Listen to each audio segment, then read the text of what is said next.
José, sufrimiento y gloria.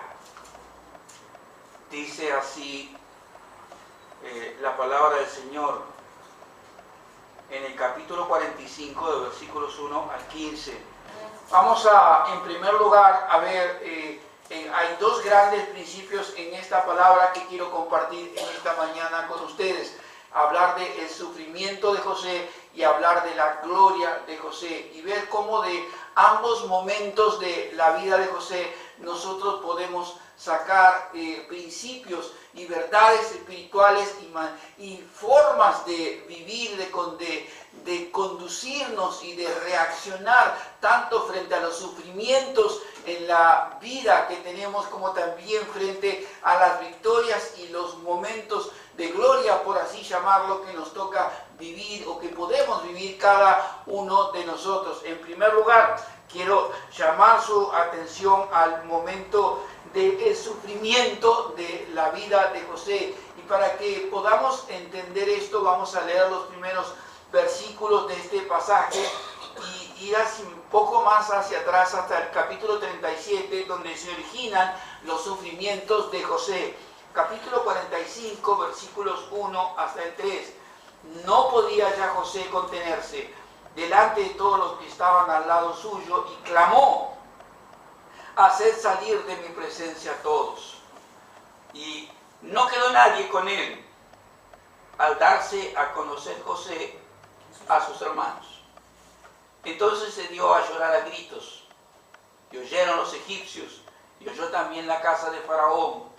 Y dijo José a sus hermanos: yo soy José, ¿vive aún mi padre? Y sus hermanos no pudieron responderle porque estaban turbados delante de él. Para comprender mejor esta historia y poder entender mejor todo el sufrimiento y la causa del sufrimiento de José, vamos al capítulo 37, por favor. Le invito a que usted abra su Biblia también allí, en el capítulo 37 del Génesis, para que podamos ver dónde se origina y por qué razón se originan los sufrimientos de José. No tienen que ver con José, tienen que ver principalmente con el amor de su padre, tienen que ver con la envidia de sus hermanos, tienen que ver con la mala conducta del resto de su familia. No tiene que ver en absoluto con algo que podríamos hallar mal en la vida de José. Dice así la palabra del Señor en el capítulo 37, verso 1. Habitó Jacob en tierra donde había morado su padre, en la tierra de Canaán. Capítulo 37. Esta es la historia de la familia de Jacob. José, siendo de edad de 17 años, apacentaba las ovejas con sus hermanos. Y el joven estaba con los hijos de Bila y con los hijos de Silpa, mujeres de su padre, e informaba José a su padre la mala fama de ellos. Y amaba a Israel, es decir, Jacob, a José más que a todos sus hijos, porque lo había tenido en su vejez. Y le hizo una túnica de diversos colores.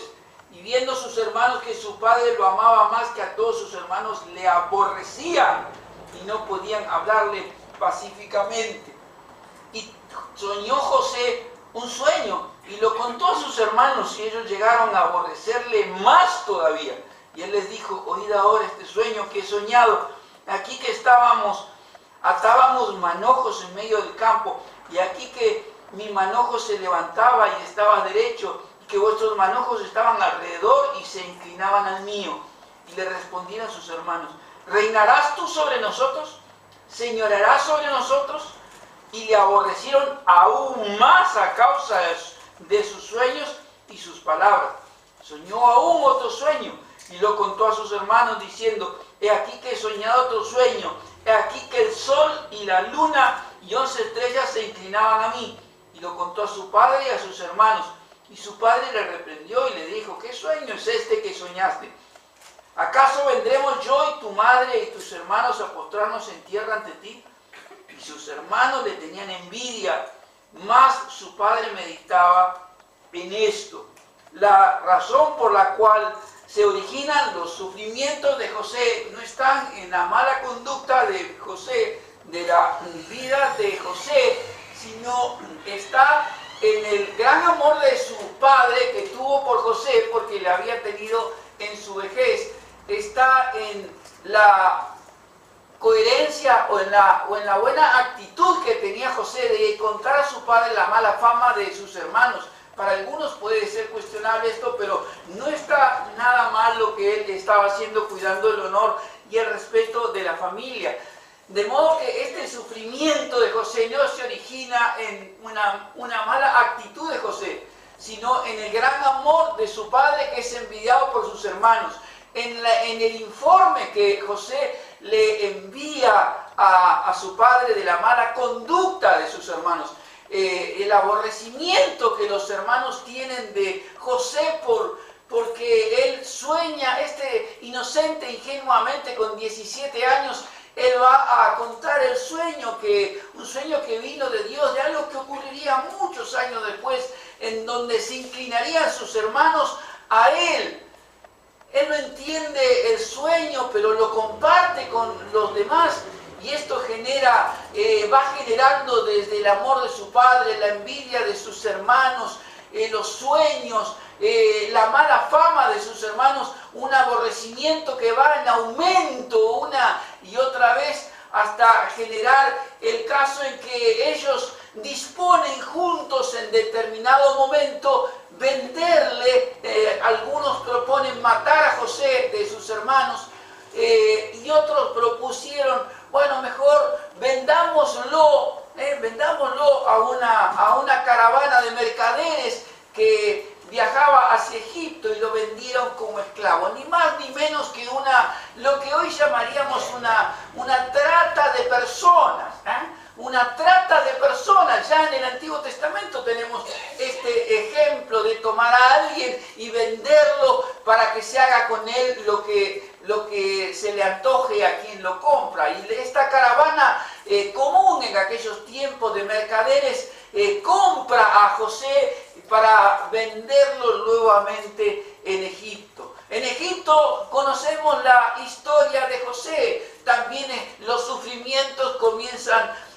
No solamente viene con el sufrimiento de haber sido aborrecido por sus hermanos, de haber sido vendido como esclavo en Egipto, sino que también por fidelidad a Dios y por su correcta relación con Dios, por no ser infiel a su amo, es denunciado, difamado por la esposa de su amo allí donde él estaba sirviendo, y es echado luego en la cárcel. Y los sufrimientos de José durante mucho tiempo fueron de aumento en aumento, por parte de los familiares, por parte de una mujer que lo pretendió sus favores sexuales, y como él se negó, entonces mintió, lo difamó, lo denunció para que lo metieran preso. Es decir, los sufrimientos de José fueron de aumento en aumento, hasta que aún mientras Dios estaba en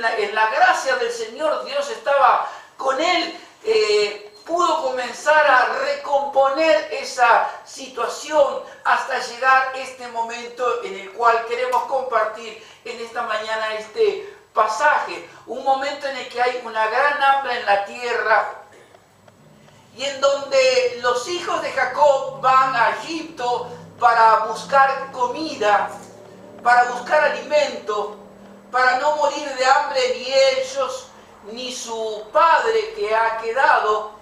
Y allí se va a producir este encuentro tan particular con José, el cual va a dejarnos enseñanzas muy claves para nosotros. Dice así la palabra del Señor nuevamente en estos primeros 3 versículos: porque el cuadro es un verdadero drama, las emociones están allí a flor de piel, especialmente en la vida y el corazón de José. No podía ya José contenerse delante de todos los que estaban al lado suyo, y clamó hacer salir de mi presencia a todos. No quedó nadie con él al darse a conocer José a sus hermanos. Entonces se dio a llorar a gritos. Y oyeron los egipcios y oyó también la casa de Faraón.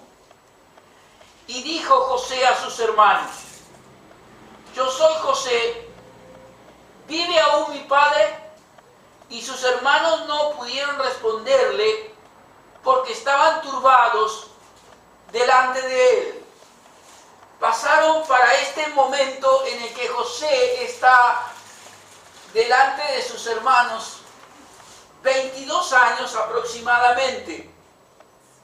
José no es el jovencito de 17 años que fue vendido como esclavo.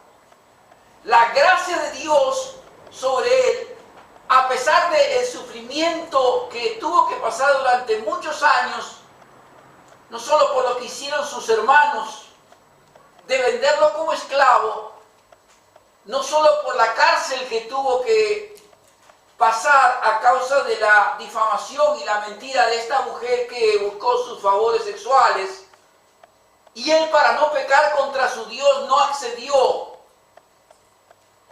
sino que la gracia del Señor fue sobre él de tal manera que por medio de el discernimiento de sueños al faraón, el faraón lo levantó, aunque detrás estaba Dios levantándolo en poder, de modo que luego de Faraón, el único que está presente allí, el único que tiene mayor poder luego de Faraón es José. Y 22 años después de tanto sufrimiento, y ahora José, en esta situación de poder, de autoridad, como él va a decir después de gloria, se encuentra con sus hermanos, que vienen a buscar comida. No reconocen a José porque ya no es el jovencito que tenía esa túnica judía de colores, sino que es un José visir del faraón, vestido con ropas reales, con autoridad, rodeado de sus ayudantes allí en ese lugar, y sus hermanos frente a él que todavía no lo reconocen. ¿Podía José haber tomado venganza por todo lo que le hicieron? ¿Podía haber ordenado a los soldados que están con él decapitar a cada uno de los que están allí, de sus hermanos frente a él? ¿Podría haber ordenado matarlos? ¿Podría haber ordenado en venganza tomarlos como esclavos, sin ni siquiera identificarse como José? ¿Podía haber tomado cualquier otra clase de medida como venganza contra el gran sufrimiento que estos hermanos, su propia familia, en realidad son medio hermanos, porque son hijos de las concubinas de su padre? Podía haber tomado, como dije, cualquier medida, haberlos hecho matar, haberlos tomado como esclavos, haberlos hecho castigar a latigazos, haber tomado cualquier otra medida, como venderlos a sí mismos como esclavos a otros lugares. Sin embargo, no lo hizo. Podía haber José, durante tantos años de sufrimiento por causa de su propia familia, porque los que generaron este sufrimiento en él son su propia familia, medio hermanos o no, son su sangre también. Podía haber abandonado la fe, podía haber bajado los brazos, podía haber dicho: ¿dónde está Dios en todos estos años? ¿Por qué Dios permitió que me vendieran como esclavo? ¿Por qué permitió Dios que me metieran en la cárcel cuando lo que yo hice fue mantenerme puro y no caer en el pecado sexual que se me estaba ofreciendo? ¿Dónde estaba Dios? Sin embargo, José no solamente no bajó sus brazos, sino que José no abandonó su fe. José no toma tampoco aquí, en este momento, en donde todas sus emociones están a flor de piel, en donde está clamando a gritos, llorando, de tal manera que los que están detrás de las puertas, porque los siervos, soldados que le cuidaban no se alejaban mucho, podían estar detrás de alguna puerta, no a la vista, pero sí cercano para asistirle en cualquier momento. Podía haberlo llamado, sin embargo no lo hace. Pide que todo el mundo salga para quedarse a solas con sus hermanos. Es un problema de familia. No solamente quizás él no quiere que el resto del palacio sepa todo lo que ocurrió con él en su infancia, en su adolescencia, sino que tampoco a lo mejor lo vieran a él en ese estado. Pero lo cierto es que ni abandonó su fe, ni buscó venganza para sus hermanos, en contra de sus hermanos, de su familia, por todo el sufrimiento que le habían ocasionado, teniendo todo el poder. Quiero remarcar esto, ¿eh?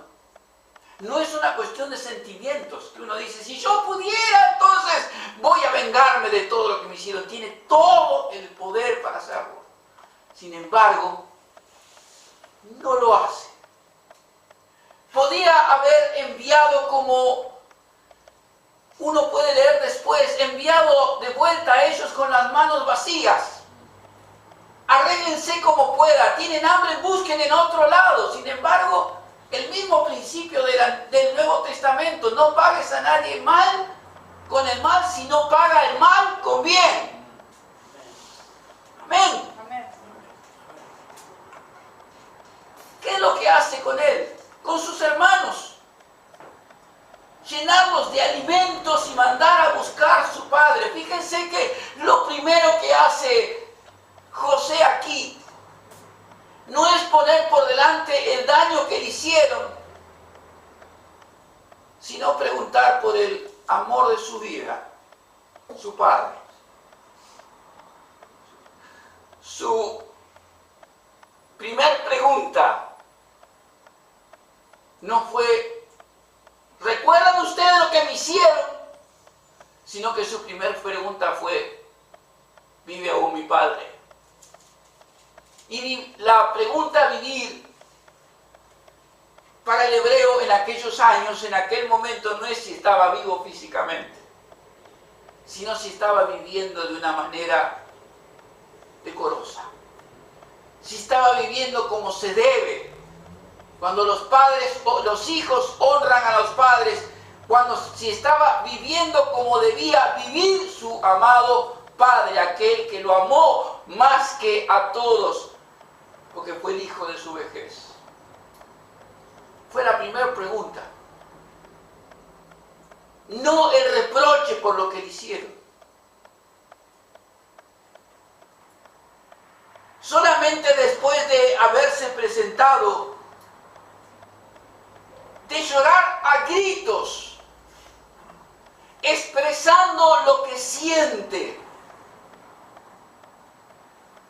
mostrando su dolor.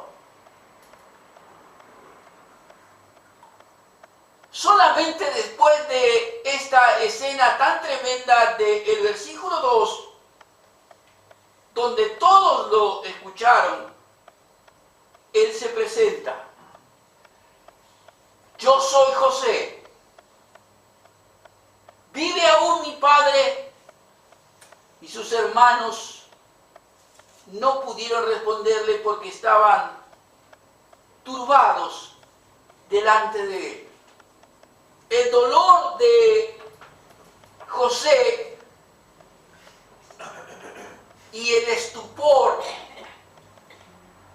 el asombro por parte de sus hermanos. ¿Quién menos hubieran imaginado encontrarse 22 años después con semejante poder, visir de Faraón, pudiendo vengarse, pudiendo hacer con ellos lo que se le dé en gana por todo el sufrimiento que pasó?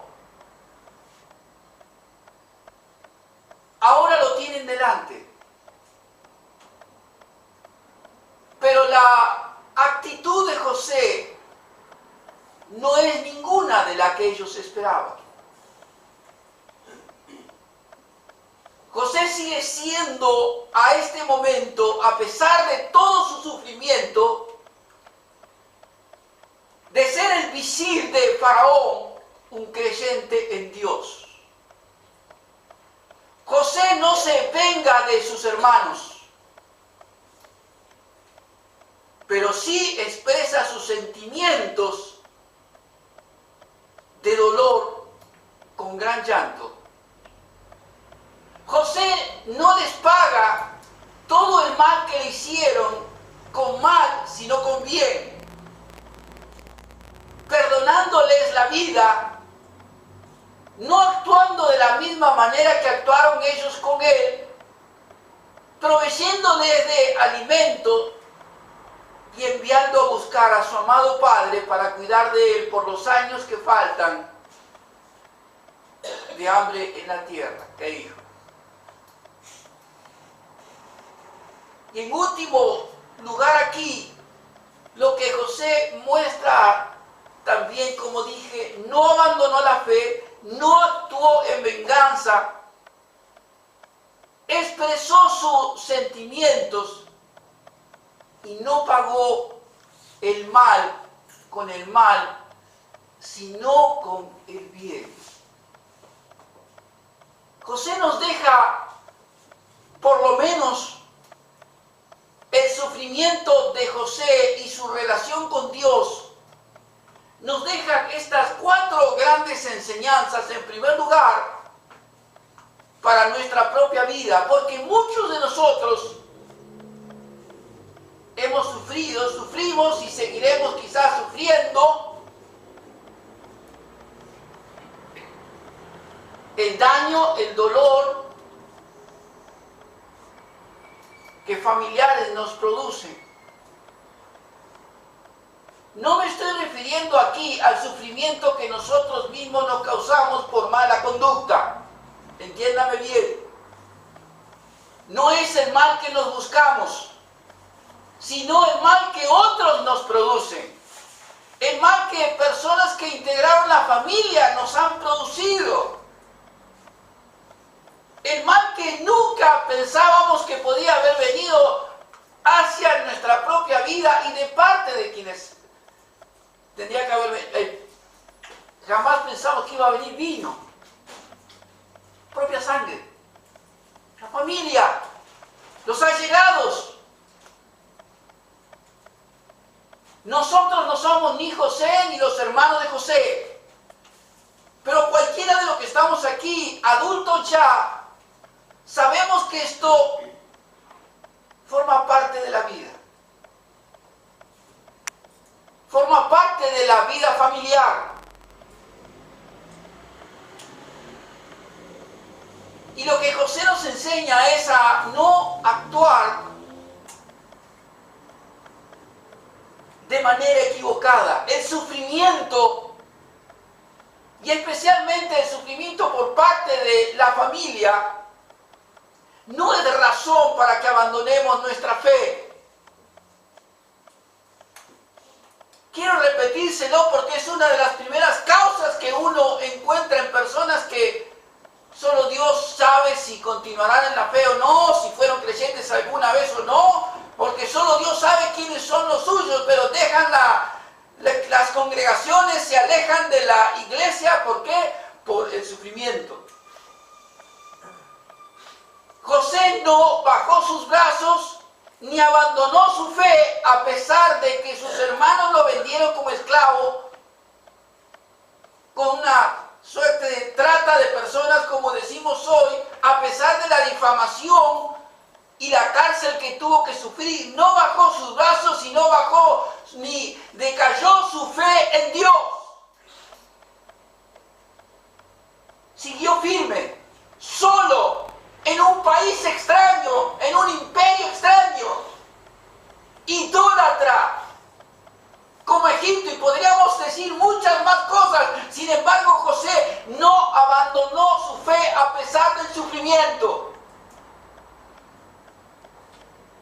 José no actuó, ni nosotros debemos actuar vengándonos.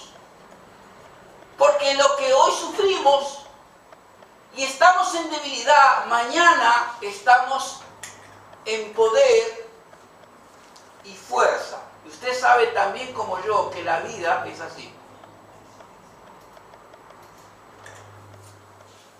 En cierta época de nuestra vida estamos en debilidad.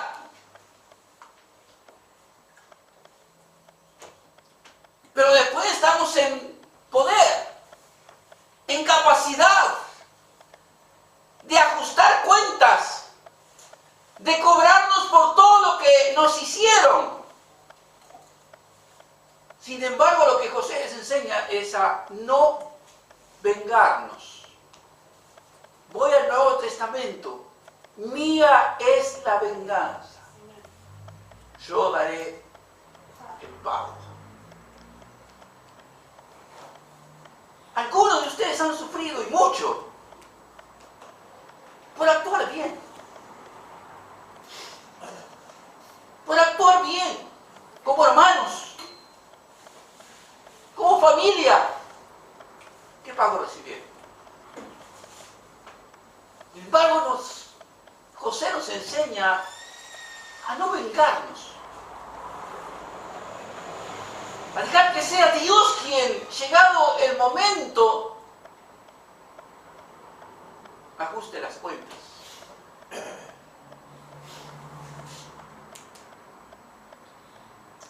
Otra, la tercera enseñanza, gran enseñanza, sanadora de nuestra alma que José nos deja aquí,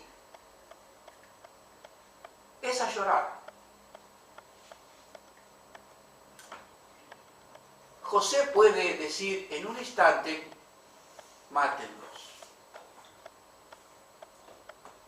Estos no son mis hermanos. 22 años. Vendido, encarcelado, difamado, perdió su tierra, perdió su padre, perdió su nación, perdió su adolescencia. ¿Y cuántas cosas más habrán pasado por su alma en esos 22 años? Y ahora nos tiene adelante, con todo el poder para cobrarse todo lo que le hicieron. Sin embargo, José llora. Y llora a gritos. De modo que toda la casa de Faraón lo escuchó y los siervos lo escucharon. ¿Y qué nos enseña esto? ¿Pastor nos está enseñando a llorar? Sí. Sí. Yo sé lo que es no llorar. Sé lo que es pasar años sin poder expresar sentimientos. Y lo que nos enseña esto, y esto viene de parte de Dios,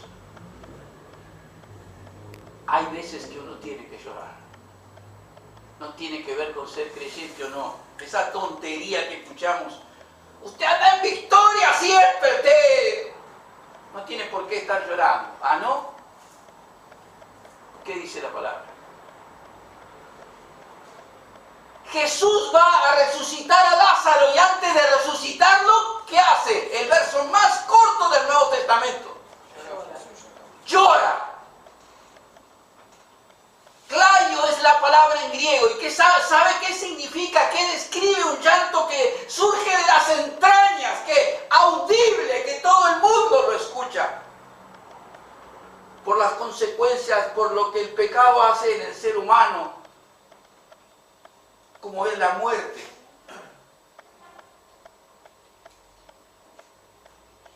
Hay momentos en que usted tendrá que, teniendo todo el poder para vengarse, aún habiendo superado situaciones,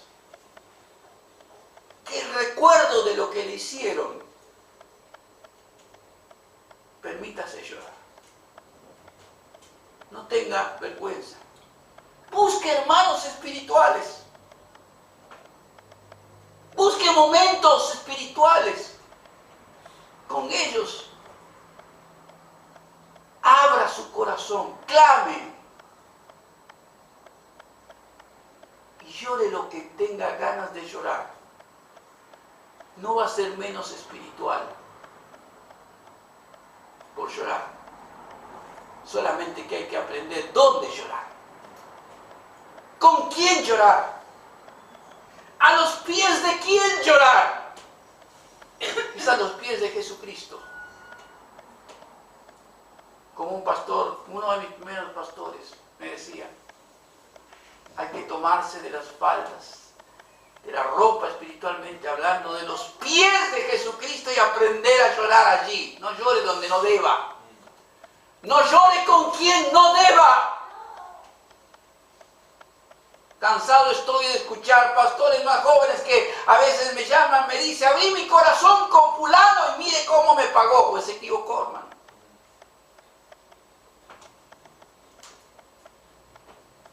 Y en cuarto lugar, lo que José nos enseña también aquí, no pague el mal que le hicieron con otro mal.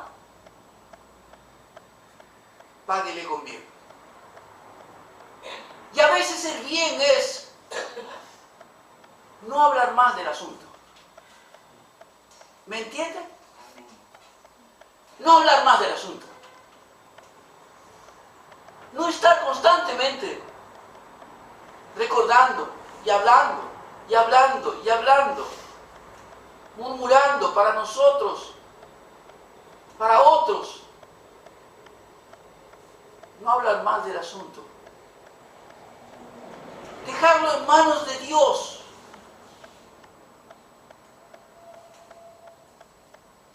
Porque nos hace mucho daño a cada uno y a nuestra alma.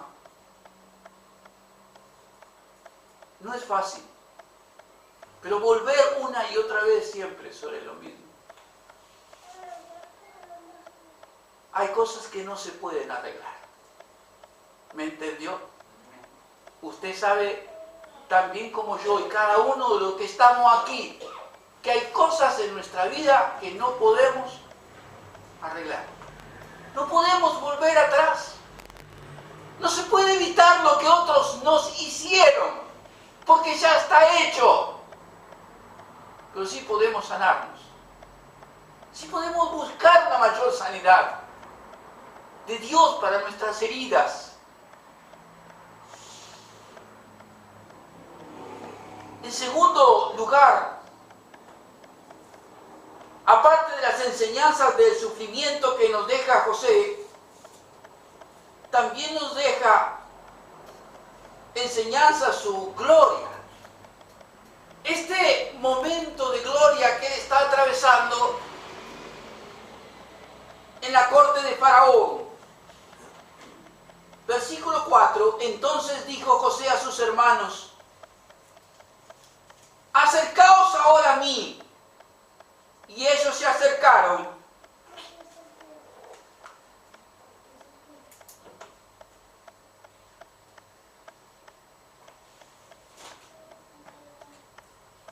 Y él dijo, yo soy José,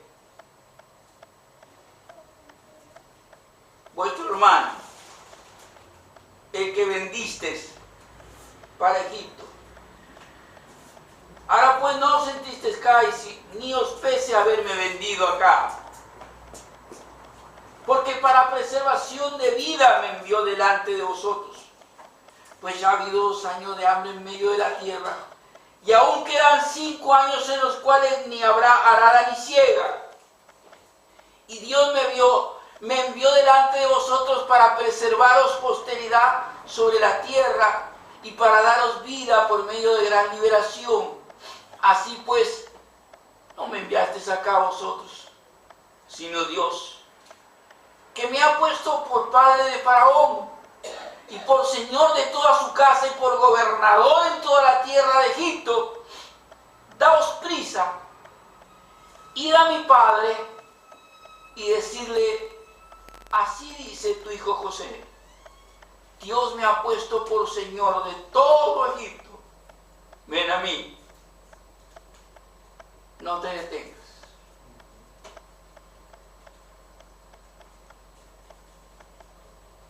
Momento tremendo para la vida de José, a pesar de la gloria y el poder. Es tan grande el momento de turbación que se está viviendo que sus hermanos han tomado distancia de él. Que él tiene que decirle, acérquense, vengan aquí, más cerca. Y no porque él los perdone significa que ellos hayan dejado de ser culpables. Conceptos que o mal enseñados o mal aprendidos o no aceptados. El perdón no significa que el otro no sea culpable, ni que le estamos diciendo amén a lo que hicieron. Y José se los hace saber. No sentiste cáiz, pero ustedes me vendieron. ¿O no? No sentiste cáiz por haberme vendido acá. Punto 1. Yo les perdono y ustedes no dejan de ser culpables por lo que han hecho.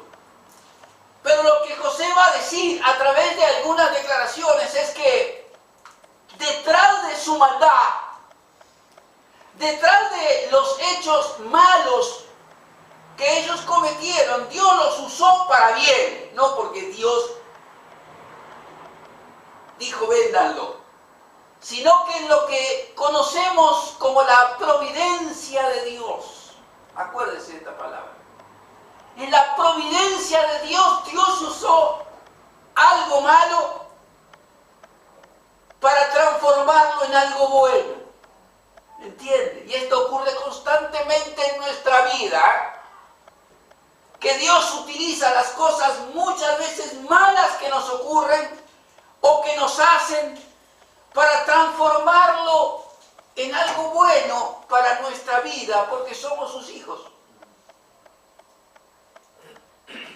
Sucede que muchas veces no nos damos cuenta de que estas cosas ocurren y José se los hace saber. Me envió Dios, verso 5, delante de vosotros para preservación de vida. La primera razón que José le da a sus hermanos, no porque no sean culpables, ni porque los haya perdonado, sino para que puedan ver que detrás de todo este drama hay un Dios todopoderoso, soberano, misericordioso, que en su divina y amorosa providencia cuida de sus hijos, cuida de su pueblo. Para preservación de vida me envió Dios delante de vosotros. Así que, si bien ustedes estuvieron mal y son culpables, Dios usó su maldad para transformarla para bien y le da dos razones. La primera de ellas es para salvarlos físicamente del hambre que está extendida por toda la región. Verso 6, pues ya ha habido 2 años de hambre en medio de la tierra y aún quedan 5 años en los cuales ni habrá arada ni siega. Segundo lugar, la segunda causa por la que en la providencia divina Dios actuó transformando todo este mal para bien. Verso 7, y Dios me envió delante de vosotros para preservarles posteridad sobre la tierra y para daros vida por medio de gran liberación. Así pues, no me enviasteis acá a vosotros, sino Dios, quien me ha puesto por padre de Faraón, por señor de toda su casa y por gobernador en toda la tierra de Egipto. José describe 3 cargos de los más altos en el gobierno de Faraón: padre de Faraón, señor de su casa, gobernador en toda la tierra de Egipto. Luego de Faraón no hay nadie más poderoso que José. Pero en el versículo 7 José les da la segunda razón. Llamo su atención a la palabra preservación,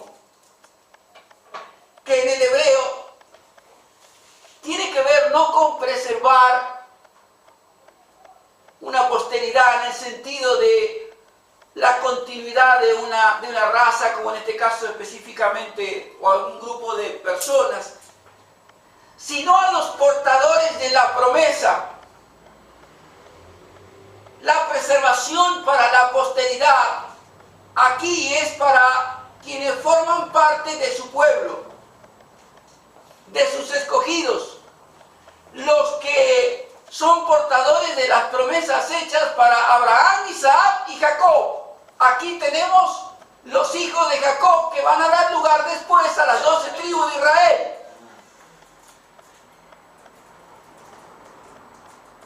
Es tan grande el plan y la providencia de Dios que si Dios no hace estas cosas, se termina el plan de Dios. Si mueren los hijos de Jacob, no hay tribus de Jacob, no hay tribus de Israel. No hay una vuelta 400 años después a Canaán. Por lo tanto, lo que Dios está diciendo, lo que José está diciendo, Dios me envió a mí aquí para que ahora yo preserve la vida de ustedes, que son portadores de la promesa que Dios hizo a nuestros padres. ¿Se entiende esto?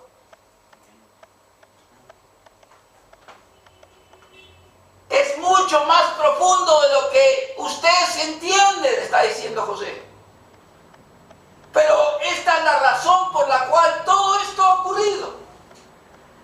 En la divina, amorosa, grandiosa, misericordiosa providencia, Dios está cuidando, primero, que no mueran de hambre, y segundo, cuidando quienes son la raíz de su pueblo, los que van a dar lugar luego a las 12 tribus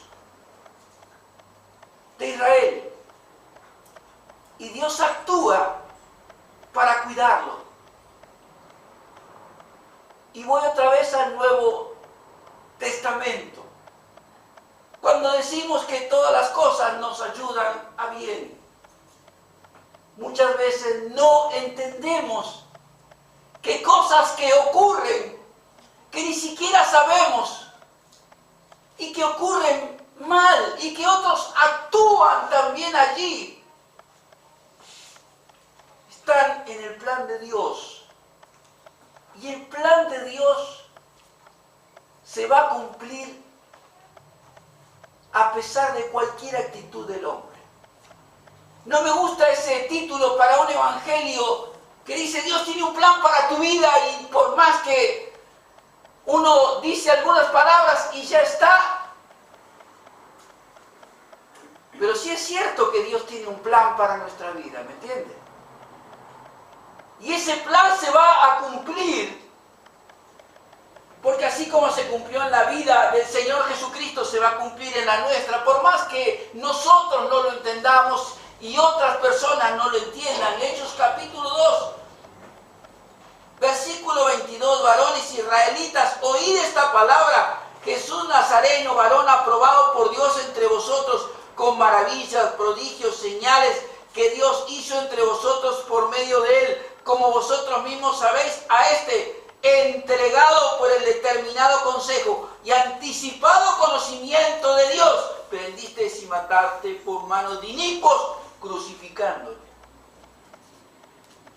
Humanamente hubo personas que los crucificaron, pero en realidad ese mal estaba siendo utilizado por Dios para cumplir sus propósitos de bendición y el propósito de salvación para todo el pueblo. Capítulo 4, verso 28, por favor. Dice allí la palabra del Señor. Capítulo 4, versículos 27 y 28.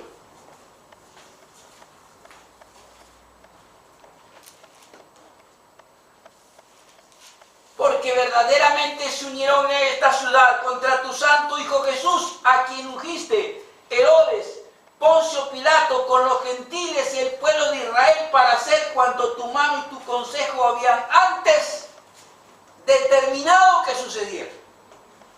Todo lo que estos están haciendo allí, toda esta maldad que están haciendo, hay un propósito de Dios detrás para salvación de su pueblo.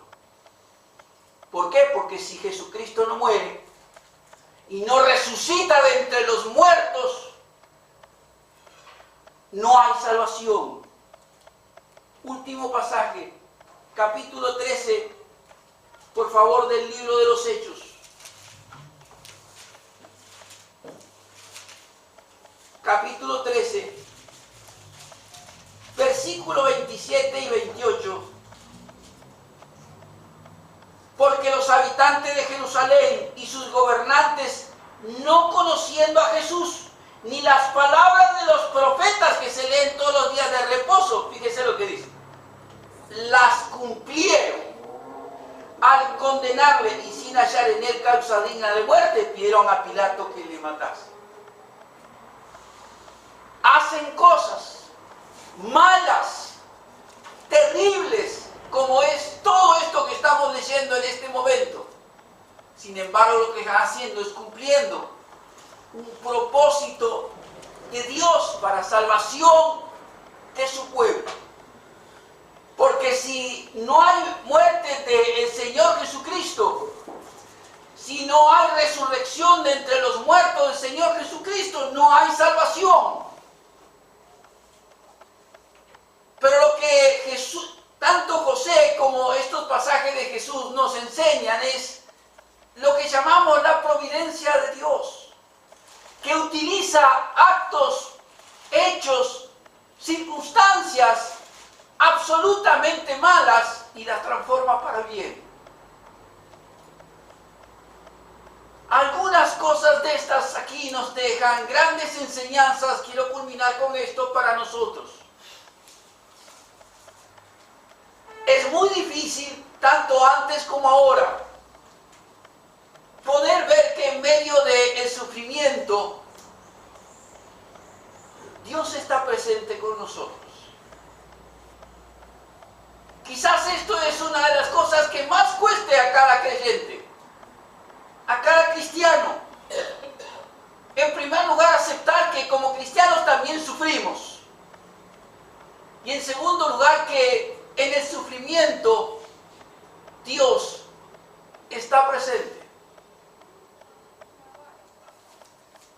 La promesa de Dios de estar con nosotros todos los días hasta el fin del mundo no es solo para las misiones,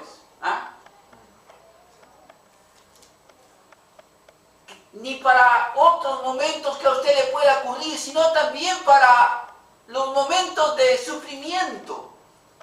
Saber que Dios está con nosotros en medio de ese sufrimiento, sea causado por la familia o no, pero está con nosotros.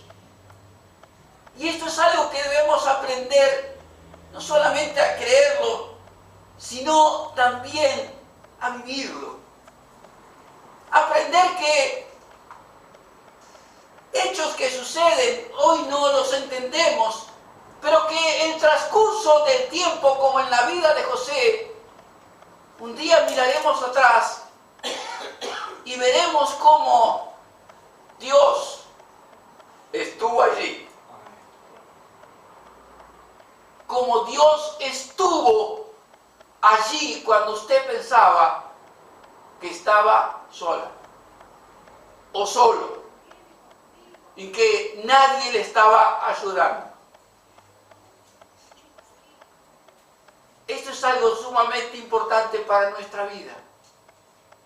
para vivirla. Nunca estamos solos. Nunca. Él está con nosotros todos los días. Hasta el fin. Hoy usted quizá no entenderá, no comprenderá y se preguntará el por qué. Y el por qué de tal cosa, el por qué de tal otra, el por qué de tal sufrimiento. Pero quizás cuando pasen algunos años, usted mirará hacia atrás y entenderá el por qué pasaron las cosas que ocurrieron. Y también sabrá que no estuvo sola, sino que Dios estuvo con usted. Como estuvo con José, como estuvo con Jesús, también está con nosotros todos los días, tanto en el sufrimiento como en los momentos de gloria.